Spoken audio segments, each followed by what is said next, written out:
लगातार भीतर की राहों पर उतरते चले जाना। सीधे स्वस्थ सहज आसन में बैठकर शरीर ढीला छोड़ देना। बाहर की दोनों पलकें मूंदते ही भीतर जो दिखाई दे रहा है उसको देखते रहना।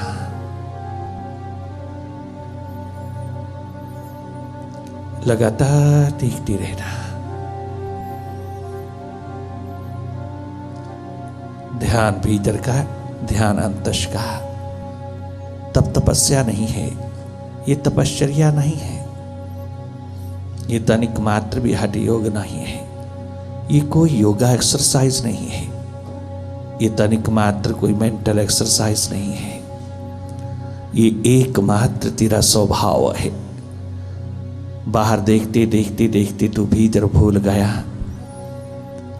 अपना घर भूल गया, अपना मकान भूल गया, अपनी मंजिल भूल गया, अपना हृदय द्वार, अपना अस्तित्व भूल गया।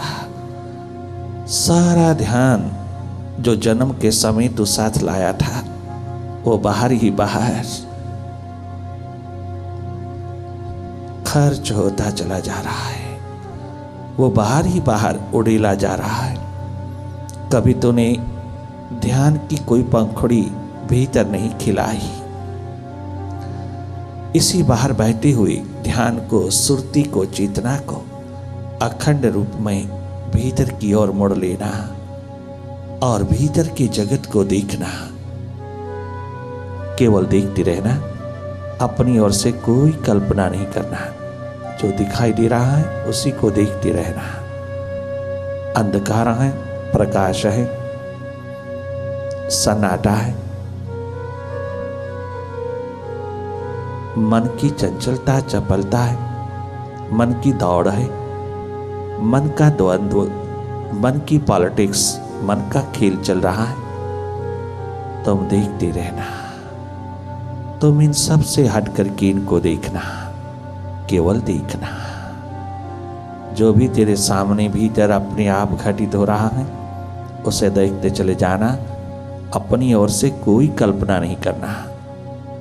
अपने ध्यान को बांटना नहीं, थोड़ा मंत्र में, थोड़ा भीतर में, ऐसा नहीं करना। अखंड रूप में अपनी चेतना को भीतर की ओर मोड़ देना। अपने तीसरे नेत्र शिव नेत्र पर अपनी सारी ऊर्जा, सारी अटेंशन, सारा ध्यान उड़ेल करके देखते रहना। लगातार देखते रहना और कुछ नहीं करना। सहज अवस्था में जागे जागे भीतर के शिव नेत्र में समाहित हो जाना और तुम स्वयं देखते रहना भीतर की हर घटना को, हर एक हालात को, हर एक स्थिति को, हर एक दृश्य को, हर एक विचार को देखते रहना। भीतर मुड़ कर के देखना, जागे जागे देखना, मानो अपने हृदय द्वार को खोलना है। वही है परमपिता, वही है तेरे इष्ट भगवान, वही है विराजमान 24 घंटे मुर्शिद तेरा। जहां 24 घंटे हनुमंत लाल जी अपनी ध्यानस्थ अवस्था में देखते हैं, अपने भीतर के हृदय में पिरो लेते हैं अपने मुर्शिद की, अपने स्वामी की छवि को। ठीक उसी तरह अपने भीतर के रसायन में उतार लेना अपने प्रभु को। जब जब वो स्वयं उतरे उसमें समाहित होते जाना। तुम अपनी ओर से कोई कल्पना न करना। काल्पनिक स्थिति में आनंद नहीं बरसता, काल्पनिक स्थिति में प्रगति नहीं होती, काल्पनिक स्थिति में अंतर्मुखता नहीं आती। वो बहिर्मुखता ही होती है और समय नष्ट हो जाता है। ये दुर्भाग्य घटित ना होने पाए। तुम लगातार देखते रहना भीतर की गति में, अपनी आंख जोड़े रखना। अपनी ओर से कछु ऐड नहीं करना, एडिशन नहीं करना, कछु जोड़ना नहीं, केवल वही देखना जो स्वतः दिखाई दे रहा है।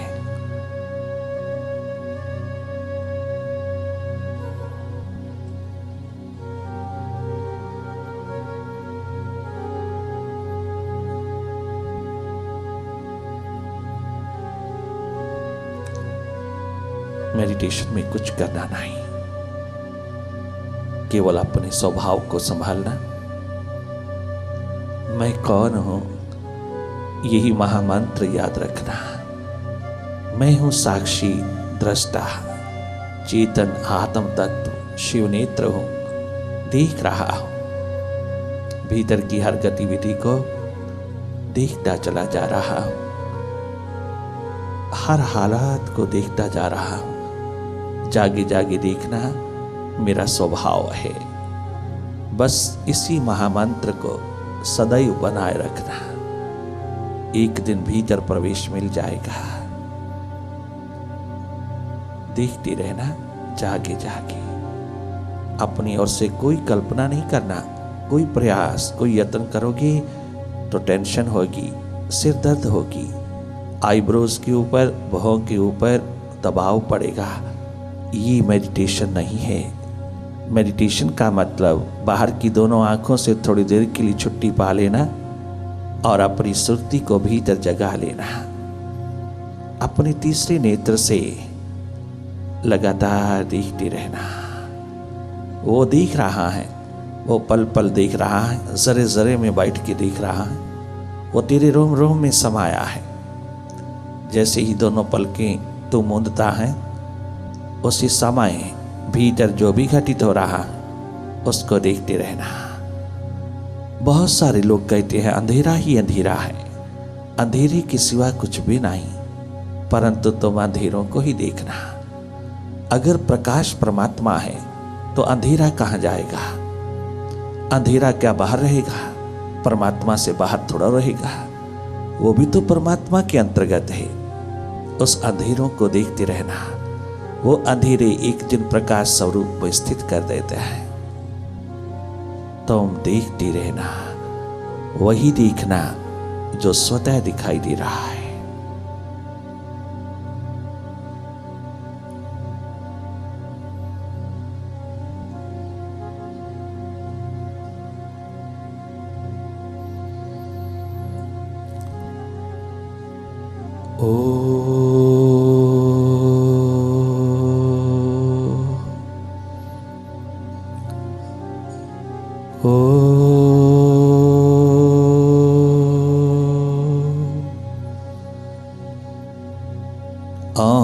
ओंकार गुरुवे नमः।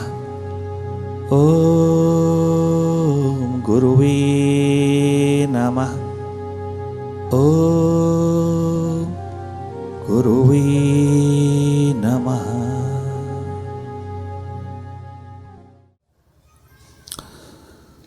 मैंने जब तक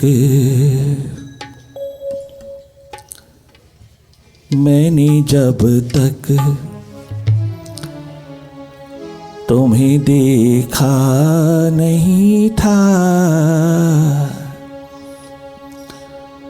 नरेंद्र रामकृष्ण परमहंस के चरणों में बैठ कर के रुदन की एक महान सरिता में बहता हुआ, प्यास के शिखरों को चूमता हुआ नरेंद्र अपने हृदय की पुकार अपने मुर्शिद के द्वार पर उतारता है। मीरा रैदास के चरणों में बैठ कर के यही भाव जगाती है, यही सहजो गुरु चरणदास के चरणों में। और यही एकमात्र भीखा 12 वर्ष का बालक गुरु गुलाल के द्वार पर देखते ही, नजर से नजर मिलते ही आकाश उतरता है। वह रूहानी महकदा उतर आता है, वो विराट छलकने लगता है। यूं कहिए कि शरीरों का भान नहीं रहता, आत्मा का एकमात्र नृत्य शुरू हो जाता है। आत्म प्रकाश, एकमात्र मस्ती का द्वार, एकमात्र खुमारियों का दौर, एकमात्र आनंद के चश्मे दोनों ओर से फूट पड़ते हैं। जन्मों जन्मों की वो प्रेम की रीत निभाने हेतु दो आत्माएं जुड़ने लगती हैं और वहां परमात्मा बरस जाता है। मैंने जब तक तुम्हें देखा नहीं था, मैंने जब तक तुझे देखा नहीं था, मैंने जब तक तुम्हें देखा नहीं था, मैं तन्हा था मगर इतना नहीं था, मैं तन्हा था, मैं प्यासा था, मैं प्यासा था मगर इतना नहीं था, मैंने जब तक तुझे देखा नहीं था, मैंने जब तक तुम्हें देखा नहीं था, मैंने जब तक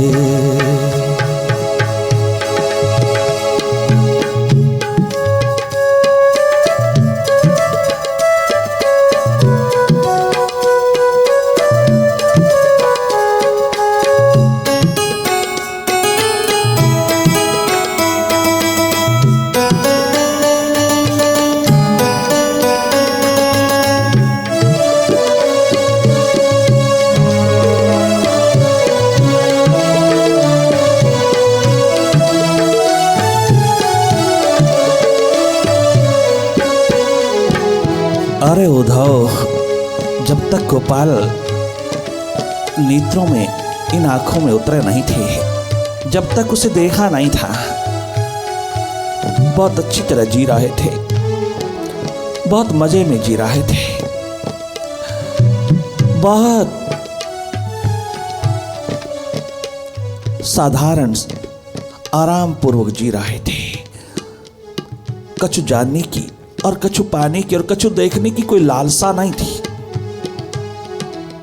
कोई प्यास नहीं थी, जब तक परमात्मा की, प्रभु की, प्रीतम की, अपने अस्तित्व की, अपनी प्रभु, अपने प्रीतम, अपने मुर्शिद को, अपने मालिक को देखने की, पाने की कोई तमन्ना तक नहीं थी, कोई विचार तक भी नहीं था। भाव तो क्या, भले भटकी जिंदगी थी, भले बिखरी जिंदगी थी, भले कितनी भी भिखारीपन से, दरिद्रता से भरी हुई थी, परंतु अच्छी थी। जिए जा रहे थे, जिए जा रहे थे गली गली, बाजार बाजार, परंतु जैसे ही तेरी एक झलक मिली, जैसे ही एक नजर भर तुझे देखा, जैसे ही तू समक्ष आया, तेरी एक नजर ने, एक झलक ने क्या से क्या कर दिया। मैं तो भटका हुआ तेरे द्वार पर आया मुर्शिद, मेरे ठाकुर जी, रामकृष्ण जी, मुझे इतना भरोसा नहीं था कि तू मेरे भीतर को ठहरा देगा। मैं तो बिखरा हुआ था, भटका हुआ था, मैंने कभी सोचा भी नहीं था तेरे द्वार पर आकर के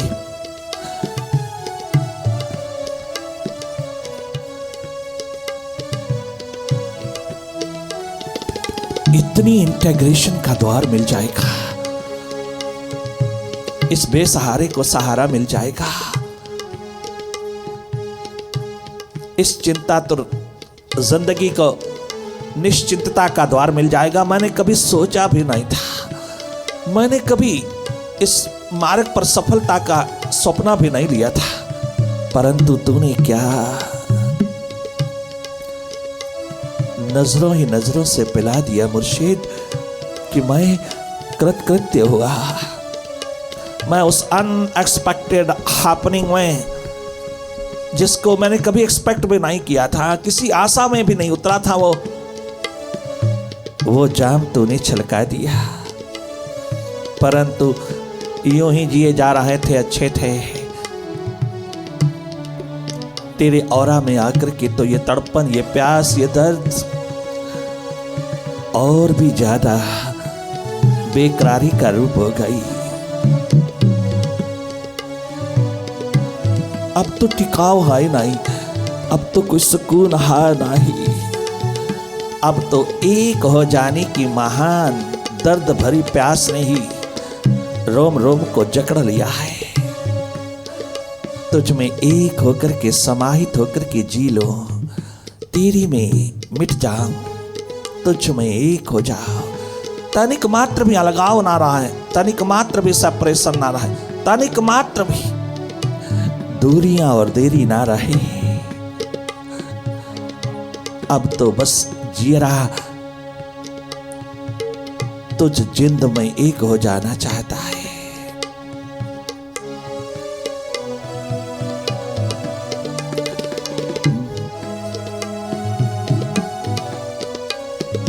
जब तलक मैंने तुझे देखा नहीं था, मैंने जब तक तुझे देखा नहीं था, मैं तन्हा था मगर इतना नहीं था, मैं तन्हा था मगर इतना नहीं था, मैंने जब तक तुम्हें देखा नहीं था, मैंने जब तक तुम्हें देखा नहीं था, मैंने जब तक।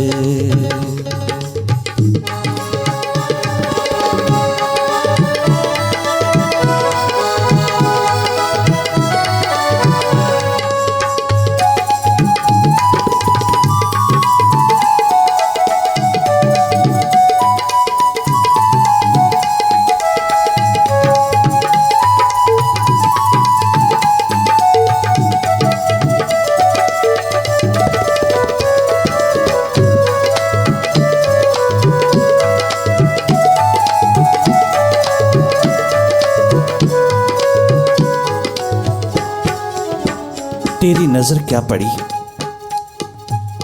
तेरी सुरती मेरे पे क्या उतरी, तेरी नजर, तेरी आंख, तेरी दृष्टि मेरे पे क्या पड़ी कि मुझको असंभव भी संभव दिखाई देने लगा। मुझको आउट ऑफ द रीच भी विद इन रीच दिखाई देने लगा। मुझको जो दूर दूर था वो भी बहुत निकट दिखाई देने लगा।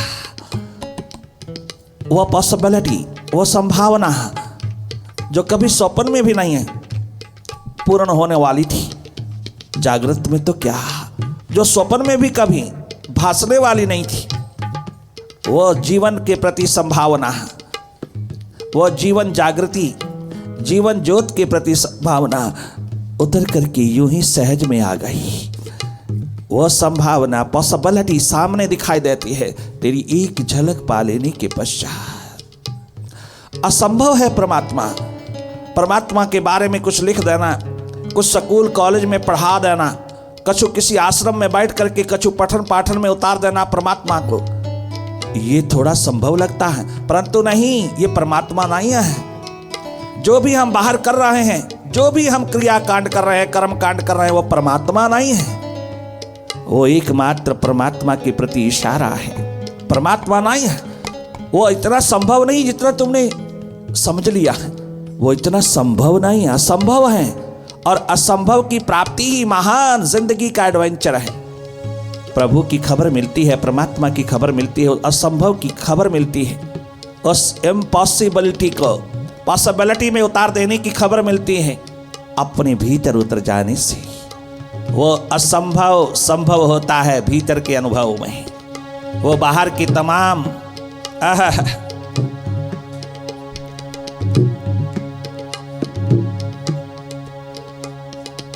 रिचुअल्स में नहीं। रिचुअल्स तब तक बहुत ही मजेदार हैं, तब तक बहुत संजीव हैं, तब तक बहुत लिविंग खुशबू है, फ्रेग्रेंस है, जब तक मुर्शिद चाहूं और है, जब तक प्यास का आलम जगा है, प्यास चारों ओर छलकती है, तो रिचुअल्स भी बहुत प्रिय, बहुत सुगंधित होते हैं। परंतु याद रखना, परमात्मा वो असंभव घटना है जो आज तक किसी के लिए संभव नहीं हो पाई। हाँ, एकमात्र अनुभव में उतरी। जो जो भीतर गया उन सबको असंभव अनुभव में आया, वो सब उसी में प्रवेश करता चला गया, वो सब उसी में एक होता चला गया, उसी में समाहित होता चला गया। किंतु उस असंभव को कोई बाहर उघाड़ करके नहीं लाया। धन्य धन्य है नरेंद्र जैसा प्यासा दीवाना, जिसको गुरु ने आते ही भीतर की ओर मोड़ दिया, भीतर की ओर उन्मुख किया। बहुत धरती तैयार है ऑलरेडी, बहुत प्यास का दीवाना है, बहुत दीवानगी लेकर के आया है, उसकी प्यास प्राणों को छू रही है। वो कदम दर कदम यूं जीता है जैसे मरा हुआ है, उसके बिना रहा नहीं जाता।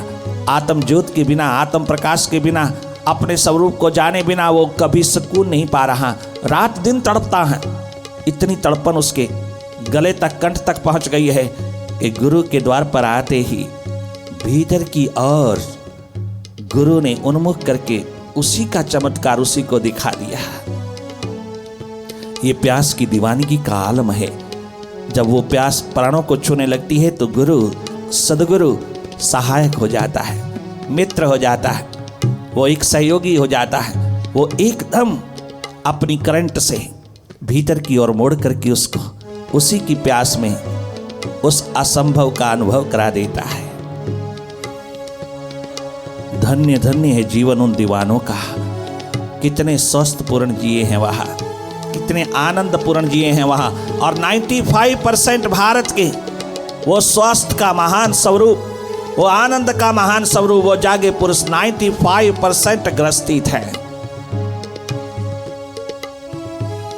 आज का ग्रस्ती कितने चतुराई दिखाता है, कितने बहानेबाजी में उतरता है, कितना चतुर है, कितना चालाक, कितनी सुंदर भाषा बोलता है, चालाकी चतुराई से भरी हुई। भाई हम तो गृहस्थी हैं, हम अगर आंख मूंद करके बैठ जाएंगे तो बाहर का काम कैसे चलेगा। अपने पति को पत्नी कहती है, पत्नी को पति कहता है, बच्चों को माँ बाप कहता है, माँ बाप को बच्चे कहते, अगर ऐसे बैठे रहोगे तो कैसे काम होगा। परंतु जैसे वो 24 घंटे काम में ही लगे हुए हैं, जैसे कि उनका काम इतना बड़ा है कि 24 घंटे खत्म ही होने वाला नहीं है। क्या हुआ अगर 24 घंटे में आधा घंटा इंसान अपने भीतर की ओर मुड़ जावे, अपने भीतर की याद और स्मृति को जगावे, अपने उस असंभव को अनुभव में उतार लावे, तो बाहर के सारे कर्म इतनी शक्ति से, इतनी ताकत से होते हैं, इतनी तरोताजगी से, इतनी ऊर्जा के भरपूर अस्तित्व से उतरते हैं कि तनिक मात्र भी उनके पीछे फलाकांक्षा नहीं रहती। तनिक मात्र भी असफलता मिले, सफलता मिले, अपूर्णता हो, पूर्णता हो, हार हो, जीत हो, लाभ हो, हानि हो, दोनों हालात में उसकी नजर अपने अनुभव में, अपनी प्रभु में, अपनी महान अस्तित्व की धारा में बहती चली जाती है। और कर्म में कभी कोई किसी प्रकार की भी दिक्कत नहीं आती। आधा पौना घंटा अगर कोई भीतर जाए तो सारा का सारा परिवार मचल उठता है, सारा समाज कितनी अड़चने, कितनी बातें, न जाने कितने मजाक करने लगता है। क्योंकि वो सोचते हैं, उनका विवेक तो यही कहता है कि बाहर ही बाहर आंख खोल करके जीना ही जीना है, और उनको जीना कभी हाथ नहीं लगा। उनको जीवन का जीना अपस्टेयर भी हाथ नहीं लगा, उनको जीवन हाथ नहीं लगा। वह यूं ही मुट्ठी राख की ढेर होकर के संसार से चले गए। हर जन्म के पश्चात मृत्यु ही हाथ लगी, जीवन हाथ नहीं लगा। जीवन का दर्शन नहीं हुआ, जीवन का अनुभव नहीं हुआ। रोते रोते दरिद्रता की नींद, यूं ही गरीबी की नींद में चले गए, यूं ही पश्चाताप करते चले गए, पछतावा करते चले गए, हाथ कुछ नहीं लगा। और कहते हैं जी धर्म की शिक्षा हो रही है। अगर धर्म की शिक्षा होती तो राम जैसे महान 14 कला संपूर्ण भगवान को साक्षात अपने त्रेता युग के, अपने युग के पूर्ण अवतार को गुरु के द्वार पर यह ना कहना पड़ता कि प्रभु आपने ज्ञान विज्ञान की शिक्षा दिया है, आपने आत्म ज्योत की दीक्षा नहीं दिया। धर्म की शिक्षा नहीं होती, धर्म खोज और तलाश का विषय है। धर्म खोजा जाता है, तलाशा जाता है, भीतर उतर करके अंतर्मुखता में उसको अनुभव किया जाता है। अपना स्वरूप, सच्चिदानंद रूप, अपना होना, अपनी बीइंग, अपने ट्रू नेचर, अपना साक्षी दृष्टा भाव, ये एकमात्र मानवीय धर्म है। हम सब का धर्म है जागना। धर्म की शिक्षा तो बहुत पाई किंतु धर्म की ज्योत नहीं पाई, धर्म का प्रकाश उपलब्ध नहीं हुआ। उसके बारे में बहुत जाना किंतु उसको नहीं जाना, उसको नहीं अनुभव किया। जिसके बारे में जाना, उसके बारे में जानना बहुत आसान है। किसी लाइब्रेरी में बैठ करके हजारों शास्त्र खोल करके तुम उसके बारे में जान लेना, किसी राम कथा भागवत कथा में बैठ करके जान लेना, किसी प्रकार की कथा में बैठ करके उसके बारे में जान लेना, किंतु उसको अनुभव करना, भीतर उसकी उपस्थिति को, उसकी प्रेजेंस को, उसकी निकटता को, समीपता को भीतर अनुभव करना, ये बिल्कुल अलग बात है। उसके लिए कोई पठन पाठन की कछु सुनने सुनाने की जरूरत नहीं है। एकमात्र भीतर एक झलक, एक पल, एक पलक भीतर जाने की जरूरत है। बाहर का पहलू खूब डेवलप किया, भीतर का नहीं। कितना सुंदर 18 वर्ष का बालक नरेंद्र कहता है, ओ गुरुदेव, ओ मेरे ठाकुर जी,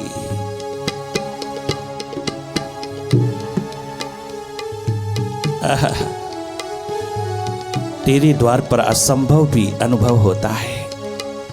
जो असंभव है उसका भी अनुभव, उसका भी मैनिफेस्टेशन, उसकी रियलाइजेशन, उसका एक्सपीरियंस तेरी वाइब्रेशन में उतर करके होता है।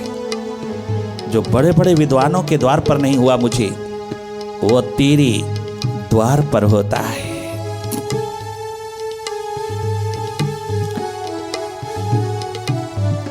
तेरी तस्वीर से करता था बातें, तेरी तस्वीर से करता था बातें, मेरे कमरे में